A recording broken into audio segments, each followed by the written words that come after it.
இதில் என்ன தான் இந்த சிஜேபி அப்படின்ற ஒரு ஆன்லைன் பார்ட்டி விளையாட்டுத்தனமும் ஒரு பயனால் ஸ்டார்ட் பண்ணப்பட்டாலுமே நிறைய பேர் இது ஃபன்னாக பார்க்குறாங்க, எல்லாருமே ஷேர் பண்ணுறாங்க, இதை பற்றி பேசுகிறாங்க, எல்லாமே ஃபைன். ஆனால் எனக்கு என்ன உறுத்துது அப்படின்னா, நம்ம யங்ஸ்டர்ஸ் இந்த ஜென்ஜி பசங்களோட திங்கிங் கேப்பபிலிட்டியை வந்து இவ்வளோ தானா, இதை தாண்டி வந்து யோசிக்க முடியாது அவங்களால அப்படின்ற மாதிரி தான் எனக்கு தோணுது. ஏன்னா இது என்னோட பெர்ஸ்பெக்டிவில் எப்படி இருக்குன்னா, இந்த பசங்க எல்லாமே வந்து ஒரு ஆடு, ரைட்டா? ஸோ ஆடு என்ன பண்ணுவாங்கன்னா, கழுத்தில் வந்து ஒரு கயிறு கட்டி பிடிச்சி இழுத்துட்டு போவாங்க. அந்த ஆடுக்கு வந்து பார்த்தீங்கன்னா, அந்த ஓனர் எங்கே வந்து பிடிச்சி இழுத்துட்டு போகிறானோ அதுதான் வந்து வெளிச்சமான பாதை, ரைட்டா? அந்த ஓனர் எதுக்கு கொண்டு போகிறான்னு தெரியாது, கொண்டு போயிட்டு என்ன பண்ணுவான்னு தெரியாது, எதுவுமே தெரியாது, பிளண்ட்டாக ஃபாலோ பண்ணுறது. இப்போ அந்த மாதிரி தான் இருந்துகிட்டு இருக்கு நம்ம சொசைட்டி, ரைட்?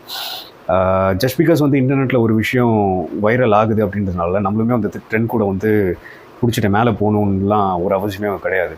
அண்ட் அகைன் அதே மாதிரி ஆன்லைனில் ஒரு விஷயம் ட்ரெண்ட் ஆகுது அப்படின்னா நீங்கள் அதை என்ஜாய் பண்ணலாம், நீங்கள் அதை ஃபன்னாக வந்து பார்க்கலாம், என்டர்டெயின்மெண்ட்டாக வந்து பார்க்கலாம். ஆனால் அது ட்ரெண்ட் ஆகுது அப்படின்றனால வந்து நாங்களும் சப்போர்ட் பண்ணுறோன்னு சொல்லிட்டு நிற்கிறது முட்டாள்தனம், ரைட்டா? ஏன்னா என்னை பொறுத்த வரைக்கும் ஒரு ஸ்மார்ட்டான ஒரு ஜென்ரேஷன் அப்படின்னா கொஸ்டின் பண்ணுறது. கட்சிக்காரங்களா கொஸ்டின் பண்ணுங்கள், ஆக்டர்ஸாக கொஸ்டின் பண்ணுங்கள், பக்கத்து வீட்டுக்காரனா ஒரு விஷயம் பண்ணுறானா, ஒரு விஷயம் கேட்குறானா சொல்கிறேன்னா கொஸ்டின் பண்ணுங்கள். ஸோ அந்த மாதிரி இருக்க வேண்டிய ஆளுங்க நம்ம ஒருத்தர் பிளண்ட்டாக ஒரு விஷயம் ஸ்டார்ட் பண்ணுறேன்னு சொல்கிறான், ஃபன்னுக்குன்னு சொல்கிறான், 23 மில்லியன் நான் கடைசியாக பார்க்கும்போது ஃபாலோவர்ஸ், ஓகேவா?